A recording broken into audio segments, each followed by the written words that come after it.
Olá, gente, tudo bem? Vamos lá dar continuidade à nossa disciplina Fundamentos em Farmacologia. Eu me chamo Kellen, sou enfermeira e estou acompanhando vocês nessa disciplina.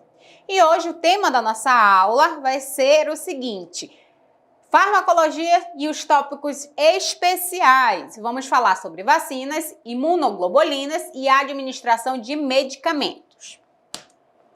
Vamos lá.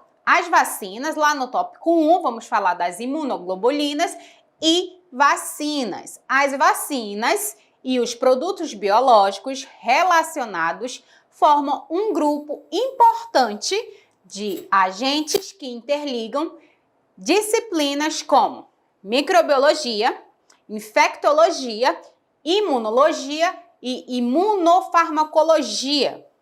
Lembrando que as vacinas, elas foram, inventadas e até hoje estão o quê? No momento o mundo está atrás de uma vacina para o quê? O Covid-19. Hoje nós estamos em busca dessa vacina, mas outras vacinas já foram, já foram descobertas, foram criadas, foram testadas para que a gente pudesse estar utilizando agora. Mas inicialmente nós vamos falar sobre a imunização ativa. Como é que nós vamos saber sobre a imunização ativa? A imunização ativa é realizada a fim de induzir a proteção contra muitos agentes infecciosos, podendo utilizar organismos inativos, mortos ou vivos atenuados. Ou vivos atenuados. Significa que a carga viral deles é bem mais reduzida. Em geral, a imunização ativa é preferida em detrimento da passiva na maioria dos casos, porque os níveis de autoanticorpos são mantidos por maior período, requerendo imunização menos frequente. Em alguns casos, a razão do desenvolvimento há comumente a imunidade celular. Então, a imunidade ativa é mais utilizada.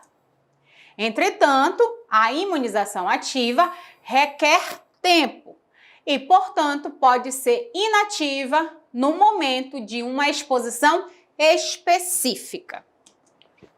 A imunização passiva. Como que eu vou fazer a imunização passiva? Consiste na transferência de imunidade a um hospedeiro, usando produtos imunológicos, pré-formados. Então, eles são pré-formados. De ponto de vista prático, apenas imunoglobulinas têm sido usadas para imunização passiva. Considerando que a administração passiva de componentes celulares do sistema imune é tecnicamente difícil e está associado a reações do tipo exceto contra o hospedeiro. Os produtos do sistema imune celular, que, por exemplo, são o interferona, que são células, também têm sido usadas no tratamento de diversas doenças infecciosas e hematologias, que são as doenças do sangue. A importância da vacinação. Por que o Ministério da Saúde ele faz uma campanha tão maciça em cima das vacinações? Para que a gente possa evitar agravos. Dentro da estratégia de saúde da família, nós temos um controle maior em relação à caderneta da criança, do adolescente, do adulto, do idoso, por conta da busca ativa que nós temos. A imunização, ela também nos protege, de muitas doenças comuns no Brasil e no mundo. Deixaram de ser um problema de saúde pública por causa da vacinação maciça da população. Lembrando que a vacinação é gratuita, você não paga nada, ok? Você pode chegar em qualquer unidade básica de saúde com o seu cartão de vacina e você pode se vacinar e fazer um novo esquema. Se você não tiver as outras vacinas, você pode recomeçar o seu esquema de acordo com o que o técnico ou a enfermeira que estiver lá achar necessário fazer, e aí você começa de novo a fazer a sua imunização. Algumas doenças, né, foram erradicadas pelo mundo. Poliomielite, sarampo, nós tivemos uma reinfestação, né? Por quê? Porque por conta da imigração da Venezuela, que lá não é obrigado, né, as pessoas se imunizarem, assim como aqui no Brasil existem algumas vacinas que são pagas. Então essas o governo não cobra dentro da caderneta, porque são pagas. Mas aquelas vacinas que são gratuitas, você precisa ter o controle sim na sua caderneta de vacina. Okay? O sarampo, nós perdemos o título de erradicação no Brasil por conta da imigração e aí várias pessoas foram infectadas novamente. Rubéola, tétano e coqueluche são alguns exemplos de doenças comuns no passado e que as novas gerações, agora, atualmente, só ouvem falar de histórias, né? Só ouvem falar de história. Então, poliomielite, rubéola, tétano e coqueluche são doenças passadas. Hoje a gente só escuta falar. Sarampo não. Sarampo ainda temos casos sim por conta da imigração, ok? Eventuais reações como febre, dor local podem ocorrer após a aplicação de uma vacina. É comum acontecer esses efeitos adversos, né? Mas quando nós estamos dentro da sala de vacina, nós já vamos informar, tá? Para o usuário, para o paciente, para o cliente, efeitos que a criança, ou mesmo o adulto, ou o idoso pode ter, as reações que podem surgir em relação a cada vacina. Mas os benefícios da imunização são muito maiores que os riscos dessas reações temporárias. O que nós temos que entender e passar isso e conscientizar as pessoas é que os efeitos adversos de algumas vacinas, né, podem ser doloridos ou naquele momento você pode ter uma febre, pode ter uma dor local, né? A vacina do H1N1, muitas das vezes quando os idosos vão tomar, eles ficam gripados, aí eles acham que é por conta da vacina, mas tem muito a ver com o anticorpos que esse paciente tem, né? Se ele tá com a imunidade boa ou não, isso tudo pode sim fazer com que ele manifeste sintomas de gripe, mas não quer dizer que é por conta da vacina. É isso que nós temos que explicar na hora que você estiver fazendo o atendimento. As principais vacinas disponíveis no Brasil, vamos lá. Febre amarela, HPV, tetraviral, hepatite A, poliomielite, dengue, influenza, DTPA.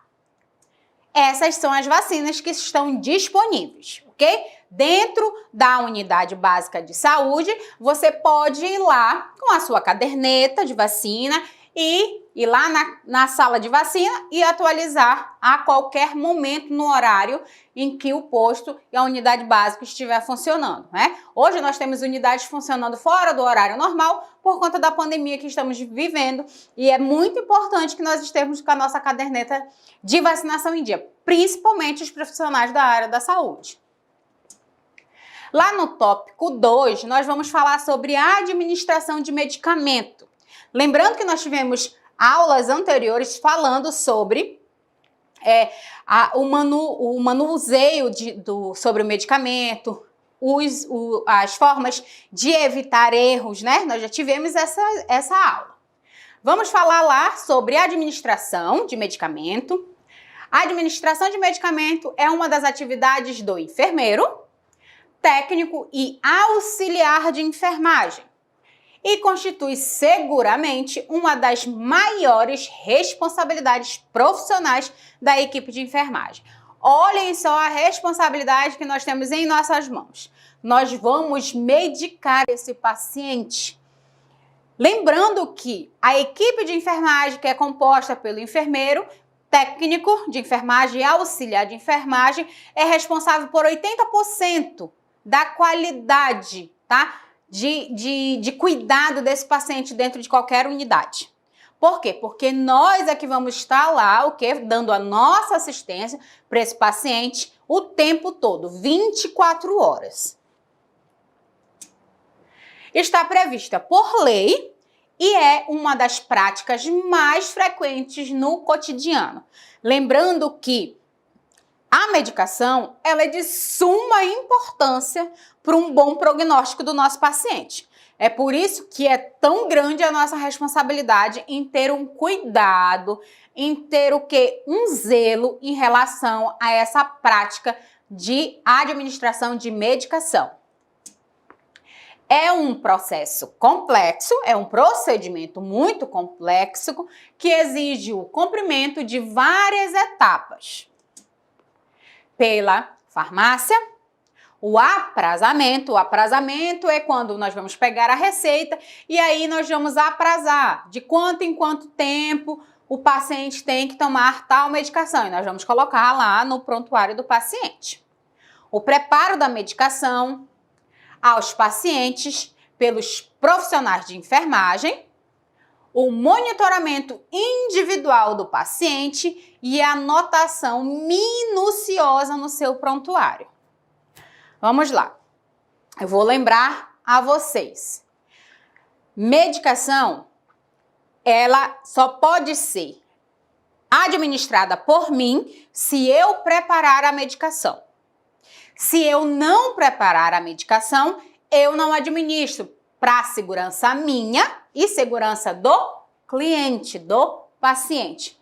Mas por que, professora? Poxa, mas aí a minha amiga, ela estava cansada e aí ela foi para o repouso e aí pediu para eu só fazer a medicação dos pacientes dela. Mas ela já deixou tudo prontinho lá na bandeja, tudo lá etiquetado, tudo preparado só para eu ir lá administrar. Tá errado. Erradíssimo. Por quê? Porque se eu não preparo, eu não administro. Porque eu estou colocando, tá? Eu estou me colocando no risco porque eu não sei como essa medicação foi preparada, foi diluída, se foi diluída da maneira certa, se foi calculado da maneira certa, e aí eu vou fazer a medicação. E se tiver errado? E se der um problema com o paciente? Na hora de fazer a anotação no prontuário, minuciosamente, quem vai botar o nome lá é o seu. Então, você tem que ter, sim, um cuidado. Se você quiser ajudar o colega, é claro que nós trabalhamos em equipe, mas se você quiser ajudar o colega, você faz o seguinte: fulana, pode ir para o seu descanso, eu dou conta aqui de fazer, mas eu preparo e eu administro, porque eu estou sabendo que eu faço e eu vou administrar porque eu tenho certeza do que eu estou fazendo. Professora, quer dizer que a gente não pode confiar em ninguém? Não. Em relação a preparo de medicação, você tem que confiar em você e checar, e checar, e checar mais outra vez, ok? O processo de administração de medicamento demanda uma série de ações e decisões, que envolve a equipe multiprofissional, o médico, enfermeiro e a equipe de enfermagem. E inclui também o próprio paciente. Os técnicos e auxiliares de enfermagem possuem importância crucial, prestem atenção, crucial para a correta execução desse processo, pois são estes profissionais que efetivamente administram os medicamentos e monitoram as reações adversas que possam ocorrer com os pacientes. Lembra que no decorrer das nossas aulas nós falamos sobre o medicamento, as ações de enfermagem, os efeitos adversos. É importante que a gente tenha ciência. Nós sabemos pelo menos o rumo da medicação inicialmente. Por quê? Porque com o tempo, tá? Nós vamos pegar a prática, tá? A repetição leva ao à excelência, ao êxito. Então, quanto mais você pratica, mais você aprende. Então, quanto mais você administrar o medicamento, mais você sabe das reações adversas. Quanto mais você fizer uma punção, mais você vai funcionar melhor. Então, tudo isso tem a ver muito com a prática, o tempo de serviço e a boa vontade de aprender e procurar aprender mais a cada dia. Essa atividade exige conhecimento técnico e científico. Como que eu vou ter conhecimento técnico? Praticando. Científico? Lendo. Eu vou procurar o conhecimento mais e mais e mais. Eu não vou parar só no meu material didático que eu recebi aqui na instituição. Eu vou procurar mais e mais literaturas para que eu fique ainda mais atualizado em medicação, nas novas práticas, em novos medicamentos, em tudo aquilo que eu puder me qualificar ainda mais para que eu possa evitar erros, melhor para mim e melhor para o meu paciente. Eu preciso ter o conhecimento técnico e científico atualizado e deve ser realizado em rigor, isentar de risco e danos aos pacientes para garantir uma assistência segura e eficaz. Então, se eu tenho o conhecimento técnico, eu tenho o conhecimento científico, eu mesmo me cobro para que eu não erre, para que eu não possa trazer nenhum dano, nem para mim, nem para o meu paciente. Aí, o que eu faço? Eu tenho uma assistência segura e eficaz. Pode acontecer em qualquer etapa do processo e promover efeitos nocivos, né? O erro aos pacientes, à instituição e aos profissionais de saúde. Considerando um dos eventos adversos, mais comum é o erro na administração de medicamentos. Pacientes e familiares devem ser informados sobre a terapia medicamentosa, olha aqui, ó, a terapia medicamentosa, as vias de administração e horários. Horários, possíveis efeitos adversos do procedimento, tá? Procedimentos de segurança necessário no momento da administração. Vamos lá. Infelizmente, muitos pacientes ainda reclamam que os técnicos de enfermagem só chegam lá, não dão um bom dia, não dão uma boa noite, não dão uma boa tarde e só chegam lá e vão enfiando medicação no paciente. Gente, isso é falta de humanização. O paciente, ele precisa ser respeitado. Ele estando acordado, ele estando lúcido, ele estando desorientado no tempo e no espaço, não importa. Se ele estiver desacordado, o acompanhante dele tem o direito de saber qual a medicação estão injetando no marido, no filho, no avô, na avó, na sogra, independente de quem seja. O paciente, ele tem que ser respeitado, mas como ele não pode ouvir o que você vai falar para ele, você, claro, que vai comunicar para o acompanhante. Ai, mas se o acompanhante ficar perguntando, você vai responder? Simples. Nós estamos lá para dar o quê? Assistência, uma assistência de qualidade. Ai, professora, mas olha, em muitos lugares não é assim, não interessa. O que é importante é que vocês sejam bons profissionais e aqui nós estamos ensinando aquilo que é correto para ser feito. E aí, quem vai decidir se vai fazer de uma boa forma ou não são vocês, os futuros profissionais de enfermagem, ok?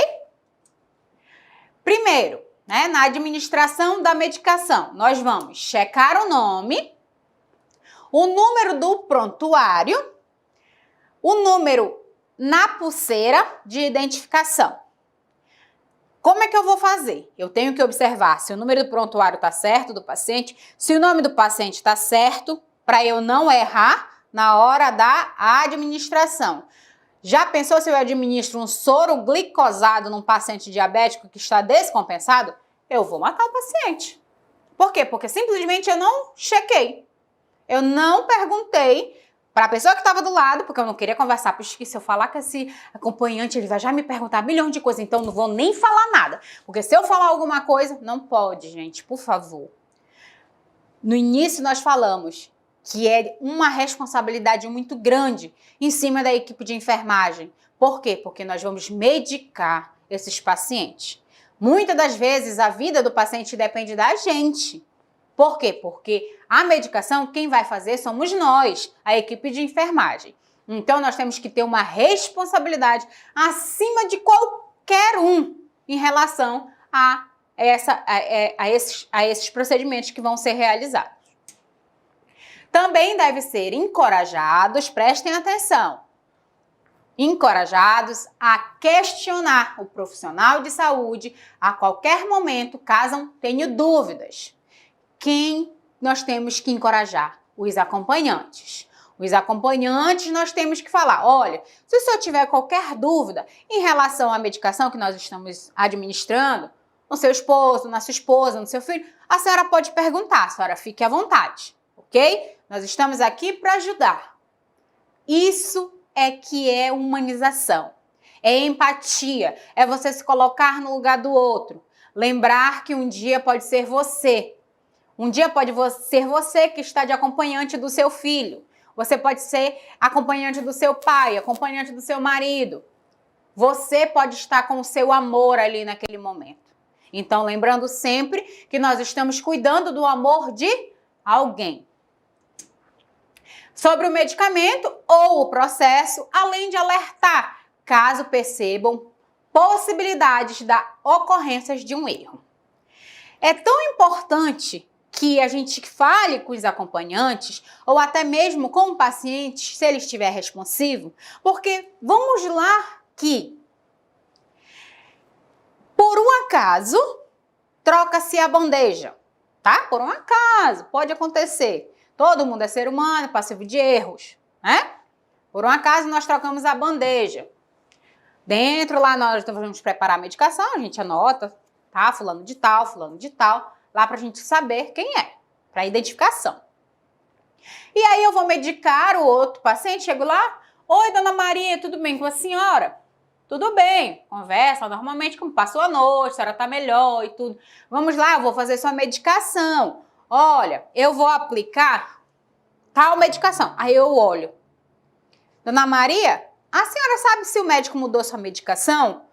Não, porque a técnica de manhã me aplicou tal medicamento. Ela sabe. Por quê? Porque a técnica falou para ela. Por quê? Teve a comunicação. E se ela não soubesse? Ah, eu não sei não. Porque ninguém me diz nada, eu não sei nem o que eu tô tomando, a técnica só chega aqui ou a enfermeira vem aqui, só enfia remédio aí nesse soro ou injeta aqui na minha veia e vai embora, não me dá um bom dia. Não? Não é? Então, quando a gente tem a comunicação, é muito mais fácil. Porque se eu estou vendo que aquela medicação não é a medicação de costume, a dona Maria tá lá e a dona Maria não toma essa medicação aqui, eu sei. Porque eu posso ter mudado de plantão, eu posso ter pego outro plantão, mas eu já sei que a dona Maria está 5 dias tomando essa medicação. E é um antibiótico, geralmente o antibiótico são 7 dias ou 14, dependendo da patologia. E como que de repente o doutor muda e não muda nada no prontuário dela? Opa, tem alguma coisa errada. Se ela sabe, eu já, acendo o sinalzinho de alerta e... Dona Maria, a senhora me dá uma licencinha? Eu vou só checar uma coisa aqui e já eu volto para fazer sua medicação. Vou lá verificar o que aconteceu, para saber se eu não peguei a bandeja errada, se eu não fiz o cálculo, se eu não peguei o medicamento errado, se eu não fiz... Enfim, eu vou checar novamente.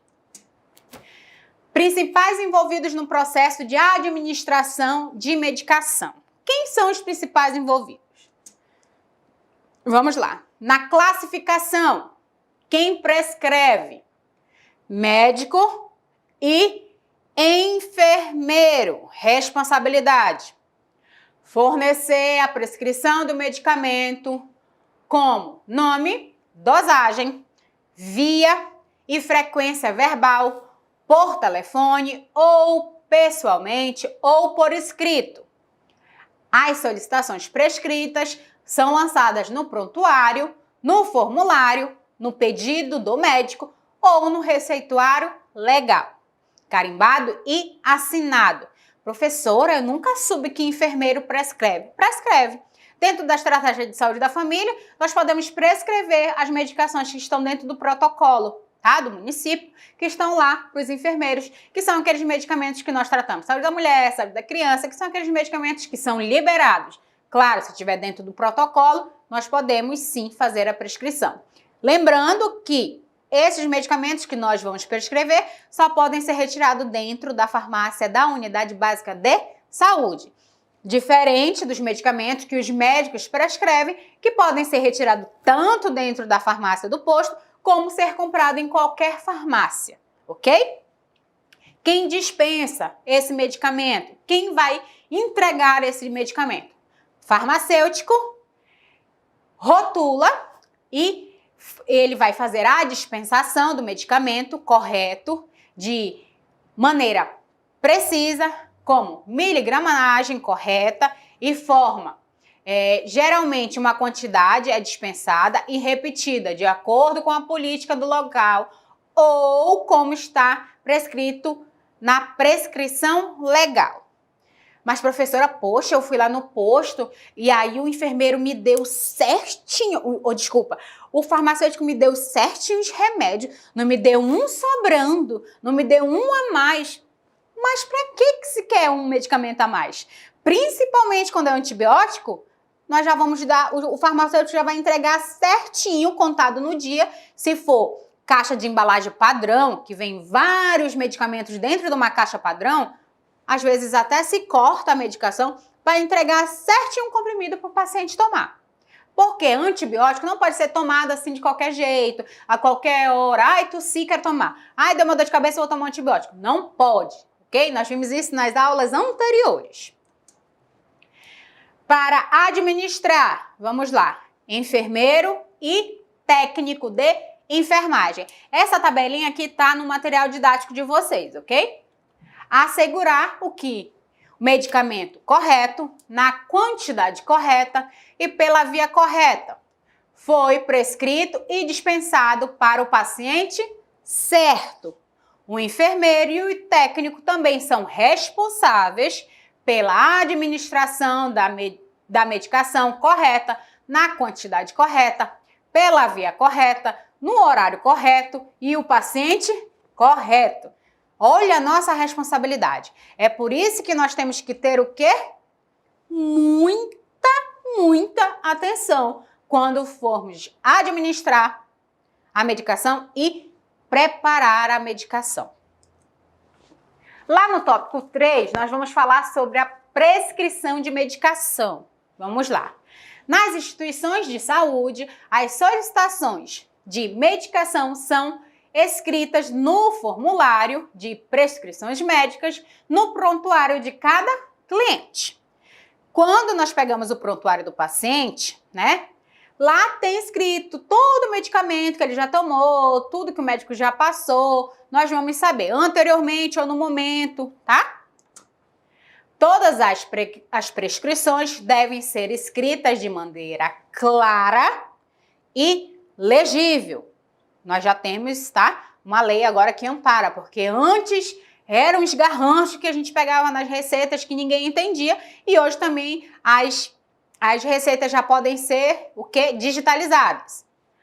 A prescrição deve conter 7 partes.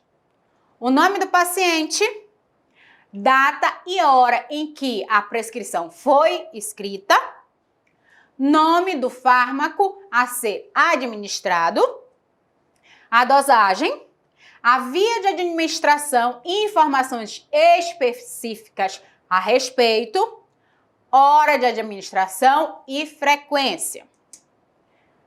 A assinatura da pessoa que prescreveu, solicitação, por exemplo, um médico ou outro profissional da saúde, como fisioterapeuta ou nutricionista. Lembrando, vamos lá, bizu da professora. Se eu pego uma prescrição que não está assinada e carimbada pelo responsável, eu não faço a medicação. Está lá dentro do nosso código de ética. O que eu posso e o que eu não posso fazer. A prescrição tem que estar assinada, carimbada e datada. Ok? Se não está assinada, carimbada e datada, eu não faço. Por quê? Se acontecer alguma coisa com esse paciente, a responsabilidade é minha. Mas se ela tiver datada, assinada e carimbada, a responsabilidade tanto pode ser minha se eu cometer algum erro, ou do profissional que passou a medicação também. As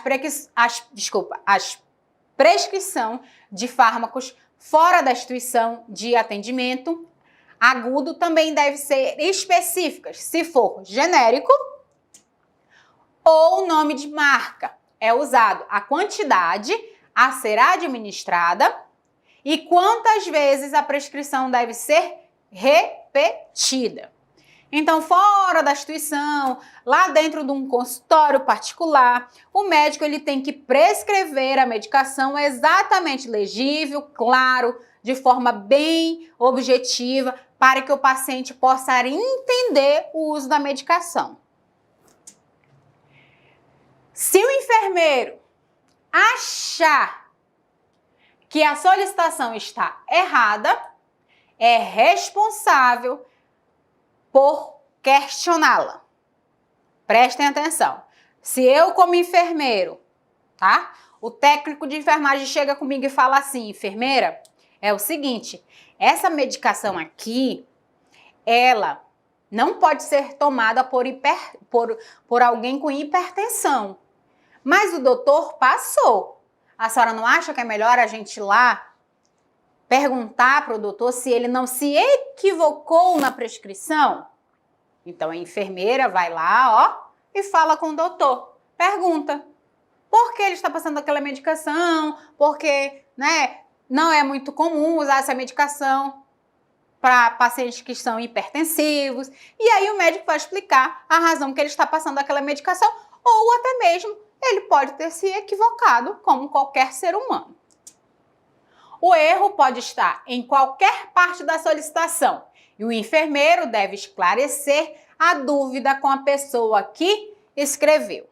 Muitas das vezes também pode acontecer o seguinte, eu estou com a receita, o médico garranchou lá.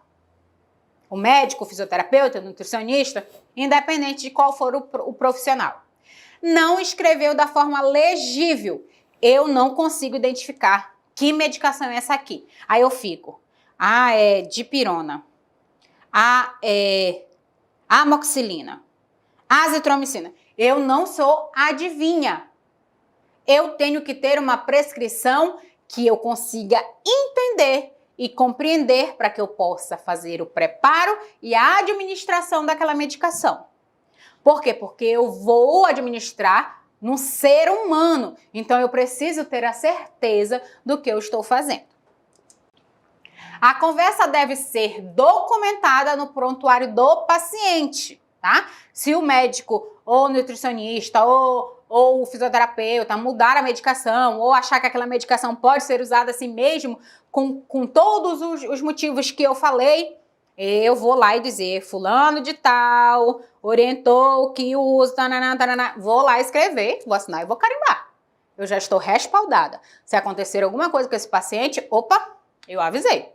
Então eu já sei que a culpa não é minha, porque eu estou respaldada, porque eu assinei, eu documentei tudo aquilo que eu falei com outro profissional, assinei, carimbei e datei. Um erro desse tipo possui graves complicações legais, caso se constate que o enfermeiro, com base na própria experiência e conhecimento, deveria ter percebido o equívoco.